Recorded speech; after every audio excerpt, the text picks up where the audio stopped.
پاکستان کی تکون جہاں سے شروع ہو رہی ہے یہیں سے آگے ایران شروع ہوتا ہے، ترکی کی تکون جہاں پہنچتی ہے وہی ایران کا بارڈر ہے وہاں پہ، اور ادھر سعودی عرب ہے سمندر کے اس سائیڈ میں، درمیان میں عراق ہے۔ اس تکون میں اگر ایران اور عراق شامل ہو جائیں تو یہ ایک اسلامی اتحاد بن جائے گا، ورنہ جو چورن بیچا جا رہا ہے وہ کیا ہے، وہ میری زبانی نہ سنیے گا، ایک ترکش صحافی کی زبانی ہم سنتے ہیں کہ وہ کیا کہہ رہا ہے۔ وہ کہتے ہیں کہ جو اوغزان اصل ترک کا ٹینیور تھا نا، یہ کوئی ٹرکش منسٹر تھے پچھلے ٹرمپ کے دور میں، وہ کہتے ہیں کہ انہوں نے پچھلی ٹرمپ کی پریزیڈنسی کے دوران ایک جملہ بار بار دہرایا تھا، وہ یہ کہا کرتے تھے کہ Trump wants to make Islamic countries fight each other, یعنی ترکی کے سابق منسٹر ٹرمپ کے پچھلے دور میں بار بار یہ کہتے تھے کہ ٹرمپ چاہتا ہے کہ مسلم ممالک آپس میں لڑیں۔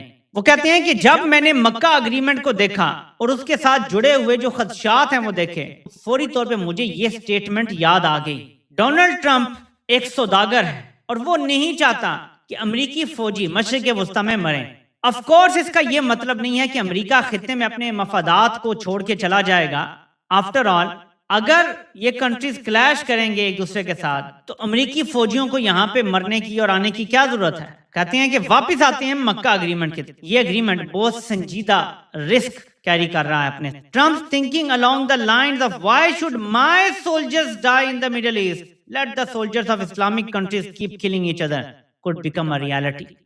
So nut shell میں یہ معاہدہ ٹرمپ کے ذہن کی اختراع ہو سکتا ہے اور اس طرح سے وہ مسلمان ممالک کو آپس میں لڑوانے کا خواب پورا کر سکتے۔ فار ایگزامپل امریکہ اور اسرائیل جب ایران پہ حملہ کریں، ایران ریٹیلیٹ کرے کیونکہ سعودی عرب کی بیس یوز ہوئی یا کوئی اور ایسی چیز ہوئی اور سعودی عرب پہ حملہ کر دے وہ اس کی بیس پہ، تو ظاہر ہے کہ حملہ تو سعودی عرب پہ ہوگا، بے شک امریکی بیس پہ ہوگا، تو ترکی اور پاکستان کو اس معاہدے کے تحت دفاع کرنا پڑے گا، سمجھ رہے ہیں؟ یہی یمن کے حوثیز کا مسئلہ ہے، وہ جیسے باقاعدہ میزائل حملے کر رہے ہیں، سعودی عرب کافی مسائل کا شکار ہے اس وجہ سے، عراق والی سائڈ سے بھی حملے ہو رہے ہیں، یہی بتایا جا رہا ہے۔ تو جہاں جہاں سے حملے ہوں گے لڑائی تو مسلم دنیا کی آپس میں ہوگی۔ سعودی عرب کی سیکورٹی ضروری ہے، میں یہ نہیں کہہ رہا، لیکن اس معاہدے کو سمجھیں کہ کیوں امریکہ کی آشیرواد اس کو حاصل ہے۔ اس کے ساتھ اور بھی بہت سارے لوگوں نے بات کی ہے اور میں آپ کو اسی لیے بار بار نقشہ دکھاتا ہوں اس حوالے سے، اور میں نے اسی لیے دوبارہ آپ کو نقشہ دکھایا ہے۔ جب آپ یہ دیکھتے ہیں تو آپ کو پتا چلتا ہے کہ جو ٹروئکا بنا ہے نیت کیا ہے یہ میں نہیں پوائنٹ آؤٹ کر سکتا، لیکن امریکہ کو یہی بتایا گیا ہے اس ٹروئکا کی طرف سے جو نظر آ رہا ہے کہ ہم ایران کے گرد گھیرا ڈالنے کے لیے یہ معاہدہ کر رہے ہیں۔ اصل میں ہو سکتا ہے وہی گیم ہو جیسے پاکستان نے ایٹم بم بنا دیا تھا اور آخر تک کہتے رہے تھے ہم نے نہیں بنایا، ہمارے پاس نہیں ہے، ہو سکتا ہے یہ بھی ایسی کوئی گیم ہو، ٹھیک ہے، اس حد تک بینیفٹ آف ڈاؤٹ دے دیں، لیکن امریکہ کو 100% یہ بتایا گیا ہے کہ یہ معاہدہ ایران کو گھیرا ڈالنے کی، تاکہ وقت آنے پہ ایران جو ہے وہ آگے نہ بڑھ سکے۔ اینی اب میرے پاکستانیوں آتے ہیں لوکل خبروں کی۔ جو اصلی اور نسلی راوی جس کو میں کہتا ہوں، اس نے شہباز شریف کے حوالے سے ایک پوری چارج شیٹ لکھ ڈالی ہے۔ یہ چارج شیٹ پڑھنے سے پہلے میں آپ کو ایک خبر دکھاتا ہوں کہ راوی بھی تو بہت سارے ہیں نا، جون سا پتھر اٹھاؤ نیچے سے ایک راوی نکل آتا ہے۔ تو راوی محمد مالک بولتے ہیں کہ 15 سے 18 صوبے بننے جا رہے ہیں، فیصلہ کر لیا گیا ہے، بندرگاہ کا علاقہ وفاقی حکومت کے ماتحت آئے گا۔ اصل خبر یہ ہے، بندرگاہ کیا ہے، کراچی میں ہے یا گوادر میں ہے؟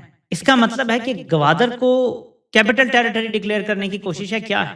تو گوادر کیپٹل ٹیریٹری بن جائے گا، اسلام آباد کے زیر انتظام آ جائے گا، اور کراچی بھی اسی طرح، اور ساری پورٹس وغیرہ کے جو علاقے ہیں وہ اسلام آباد کے زیر اثر آ جائیں گے۔ میرا سوال یہ ہے کہ اگر یہ فیصلہ کر لیا گیا ہے تو کیا کسی نے سوچا کہ بلوچستان کے حالات پہلے کیسے ہیں؟ اگر آپ گوادر بھی لے اڑیں گے، جو بلوچستان اور بلوچ لوگوں کا حق ہے کہ وہاں سے کمائی ہو تو وہ بھی اس میں سے اپنا حصہ لیں، اگر آپ اس کو کیپٹل ٹیریٹری ڈکلیئر کر دیتے ہیں آپ کو اس کا اثر پتا ہے کیا ہوگا، کہ وہاں پہ جو دہشت گردی ہے اس کو اور کمک ملے گی، اور عوامی ہمدردی ملے گی، اور حالات مشکل ہوں گے، اور خدا نہ خواستہ صوبہ ڈس انٹیگریشن کی طرف جا سکتے۔ الحاد کی پسند تنظیمیں وہاں پہ بہت زیادہ اپنا اثر و رسوخ رکھتی ہیں، سندھ میں بھی صورتحال خراب ہو سکتی۔ صوبہ بنانا ایک چیز ہے، صوبہ بنا کے یا کسی ایک حصے کو کاٹ کے کیپٹل ٹیریٹری ڈکلیئر کر دینا بالکل، لیکن اس کے باوجود کیا ہو سکتا ہے ان میں کوئی پازیٹیو چیزیں ہوں بھی۔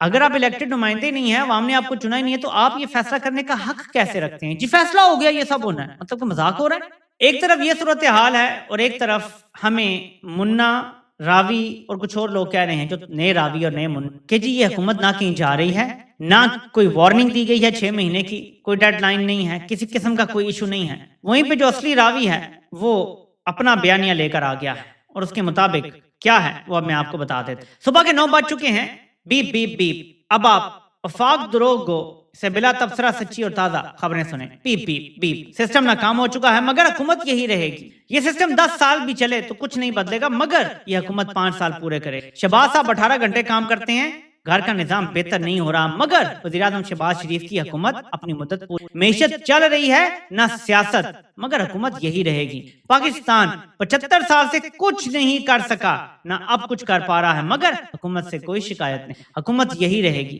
شہباز شریف 13 سال وزیر اعلیٰ رہے اور اب 4 سال سے وزیر اعظم ہیں۔ 17 برسوں میں کوئی تبدیلی یا انقلاب نہ آیا مگر حکومت انہی کی رہے گی۔ 17 بجٹ آ چکے، معیشت سے کوئی بدلاؤ نہ آیا مگر یہی حکومت سب سے اچھی ہے، یہی رہے گی۔ پچھلے 17 برسوں سے کوئی ڈھنگ کا بلدیاتی قانون نہیں بن سکا، بلدیاتی اداروں کو اختیارات نہیں مل سکے مگر حکومت یہی رہے گی۔ جنرل مشرف نے ڈپٹی کمشنر ختم کر کے اختیارات ضلع کونسل اور میئرز کو دیے تھے۔ وزیر اعلیٰ شہباز شریف نے دوبارہ ڈپٹی کمشنر بحال کر دیے مگر ان کا نظام کی خرابی میں کوئی قصور نہیں۔ وزیر اعظم اور ان کی کابینہ اپنی 5 سالہ مدت پوری کرے گی۔ شہباز حکومت وفاق میں 5 بجٹ دے چکی، کئی آئینی ترامیم کر چکی، بلدیاتی انتخابات کے بارے میں کچھ نہیں کیا مگر وہ سب سے بہتر وزیر اعظم ہیں، وہ پورے 5 سال وزیر اعظم رہیں گے۔ کابینہ ایک مضبوط اور متحد ٹیم کا نام ہوتا ہے، یہاں وزیر کابینہ کے اندر نہیں کھلے عام لڑتے اور ایک دوسرے کے خلاف بیان دیتے ہیں مگر کابینہ اور وزیر اعظم یہی سب سے بہتر ہیں، یہی چلیں گے۔ اور بہت لمبی تفصیل ہے نیچے اور ساری پوری لسٹ ہے، یہ دیکھیں آپ کتنا لمبا آرٹیکل ہے، صرف اینڈ کا آپ کو بتاتا ہوں۔ یہ پہلا موقع ہے کہ صدر کے دستخط کے بغیر وزیر اعظم اپنے اختیارات کے تحت ججوں کا تقرر کریں گے۔ صدر کی منظوری اگر ہوئی تو مجبوری کے تحت ہوگی۔ صدر اور وزیر اعظم کے آفس میں تازہ دوری کے باوجود وزیر اعظم یہی رہیں گے، البتہ صدر زرداری کے مستقبل پر سوال ضرور اٹھ سکتا ہے۔ نئے صوبے بنانے کے منصوبے پر نہ صدر زرداری کو پہلے بتایا گیا نہ ان سے مشورہ کرنا ضروری سمجھا گیا، حالانکہ سب سے متنازع امر سندھ کی تقسیم پر بات کرنا ہے۔ سندھ میں حکومت صدر زرداری کی جماعت کی ہے مگر وہ بے خبر ہیں۔ وزیر اعظم آن بورڈ ہو گئے ہیں بلکہ ہو چکے ہیں، جبکہ صدر پاکستان اس معاملے میں آئسولیٹ یا تنہا ہو چکے ہیں۔ ایک بات بہرحال طے ہے کہ شہباز شریف ہی 5 سال وزیر اعظم رہیں گے۔ یہ پورا کالم ایک تنزیہ کالم ہے ان راویوں اور منوں کے لیے جو ابھی بچے ہیں کل کے، کہ یہ سب کچھ اگر غلط ہے اور وزیر اعظم بھی یہی رہے گا، نظام بھی سسٹم صحیح چل رہا ہے، سب کچھ ہے لیکن نہیں چل رہا، تو سب کو جواب مل گیا ہوگا۔ اب میں آپ کو اس کے پیچھے اصل بات بتاتا ہوں جو جرنیل تسلیاں دے رہے ہیں۔ اس کے لیے ماجد نظامی صاحب نہ بڑی دور کی کوڑی لے کر آئے، ذرا ہم یہ پڑھتے ہیں، آپ کو ساری کہانی سمجھ آ جائے گی جو شہباز کو تسلیاں دی جا رہی ہیں۔ 12 اکتوبر 1999 corps commander Rawalpindi lieutenant general Mahmood نے وزیر اعظم ہاؤس میں میاں نواز شریف سے کہا کہ میں نے جائے نماز پر کھڑے ہو کر آپ کے لیے دعائیں کی تھی، یہ وقت ہمیں نہ دیکھنا پڑے، ہم آپ کی آج بھی عزت کرتے ہیں۔ اس کے بعد 2/3 والے وزیر اعظم کو جیل میں ڈال دی۔ اور جرنیلوں کی تسلیاں تو جس وقت وہ مارشل لا لگا رہے تھے نا، تب بھی نواز شریف کو منہ پہ کھڑے ہو کے کہہ رہے تھے کہ ہم تو آپ کے لیے نمازوں پہ کھڑے ہو کے دعائیں کرتے ہیں، ہم آپ کی بڑی عزت کرتے ہیں۔ اور پھر اس کو جیل میں ڈالا اور پھر وہ ملک سے باہر چلا گیا عرب ممالک کی ماں پہ اور ان کے سہولت کاری کے تحت ڈیل کر کے۔ تو جرنیلوں کی جو تسلیاں ہوتی ہیں یہ بھی جھوٹی ہوتی ہیں، ان کے وعدے بھی جھوٹے ہوتے ہیں، ان کے دعوے بھی جھوٹے ہوتے ہیں، ان کی ہر چیز جھوٹی، اس پر اعتبار نہیں کیا جا سکتا۔ تو اگر شریفوں کو لگتا ہے کہ راوی شابی کی تسلی آپ کے کسی کام آئے گی تو یہ کسی کام نہیں آئے گی۔ اگر جرنیل نے فیصلہ کر دیا کہ اس نے صدر بننا ہے تو اس نے صدر بننا ہے، وہ 2028 میں بنے 29 میں بنے، لیکن اس نے اگر فیصلہ کر لیا تو پھر آپ کی چھٹی ہے، پھر اس نے صدر ہی بننا ہے، یہ بات یاد رکھیے۔ ہاں آپ کو یہ ضرور کہا گیا ہے کہ عمران خان پہ کاٹا ہے، عمران خان نہیں آئے گا، تو یہ بات درست۔ اور میں اب اس خبر پہ آتا ہوں۔ عمران خان کے حوالے سے تقریباً تمام ہی صحافی تجزیہ کار کہہ رہے ہیں کہ اندر سے خبر آ رہی ہے کہ عمران خان کی بلڈ پریشر اوپر نیچے ہو رہا ہے، وچ مینز کہ کچھ ایسا ان کو دیا جا رہا ہے مسلسل جس سے گڑبڑ ہو رہی، وچ مینز کہ جو آنکھ کا ایشو تھا وہ پہلے بھی کچھ ایسا دیا گیا تھا جس سے یہ گڑبڑ ہوئی۔ اب میرا سوال یہاں پہ بڑا سادہ سا ہے، کیا عمران خان کی بہنوں کو پتا ہے، بتا دیا گیا ہے؟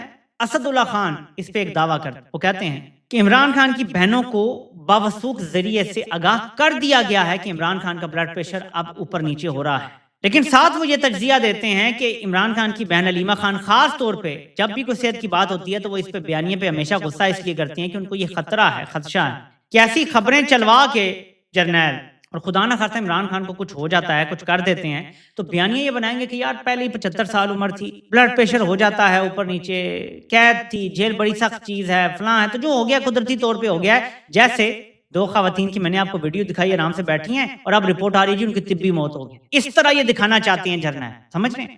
تو یہ ایک ایمرجنسی صورتحال ہے، سو مچ سو کہ فیصل چودھری جو فواد چودھری کے بھائی ہیں یا کزن ہے، مجھے یہ بھی کوئی صحیح کنفرم نہیں ہے، میں کزن بھائی ہی ہیں، وہ کیا لکھتے ہیں میں اب آپ کو بتاتا ہوں، کیونکہ جب تک یہ پی ٹی آئی کی وکلا ٹیم کا حصہ تھے عمران خان سے ان کی ملاقات کرنل کروا دیا کرتے تھے، وہ اب کیا کہہ رہے ہیں یہ بھی میٹر کرتا ہے۔ وہ کہتے ہیں کہ اڈیالہ سے آنے والی کچھ خبروں پہ دل اداس ہے، خان اور بشرا بی بی کے ساتھ روا ظلم کی کوئی انتہا نہیں ہے، ایسا ظلم زمانہ قدیم کے بادشاہ بھی شاید نہ کرتے ہیں۔ 1 سال سے کون قید تنہائی میں رکھتا ہے؟ یہ کون سی طاقت کا مظاہرہ کیا جا رہا ہے؟ ارباب اختیار سے گزارش ہے کہ آپ بس کر دیں، خدا کے لیے انسانیت بھی کوئی چیز ہوتی ہے، مخلوق تو کمزور ہے پر اللہ سے ڈریں۔ ادھر پارٹی کا حال ہے کہ آپ اس کی لڑائیاں، ریشہ دوانیاں اور لالچ عروج پہ ہے، نہ کوئی سمت متعین ہے اور نہ کوئی حکمت عملی، کیا کرے کوئی؟ بات بڑی ڈاڈی کر گئے ہیں فیصل حسین، بہت ڈاڈی بات کر گئے ہیں۔ پارٹی تتر بتر ہے، ایک دوسرے پہ الزامات کی بوچھاڑ ہے، کوئی فکر نہیں ہے کہ جو پارٹی کا لیڈر ہے، جو قوم کا لیڈر ہے، جو قوم کا معمار ہے، جس نے قوم کو سوچنا سمجھنا سکھایا، سیاست سکھائی، اپنا نظریہ سکھایا، نظریہ پاکستان سکھایا، اس شخص کو کمپنی جیل میں جان سے مارنے کی ایکٹیولی کوشش کر رہی ہے، اور پارٹی کو اتنی بھی سمجھ نہیں ہے کہ ان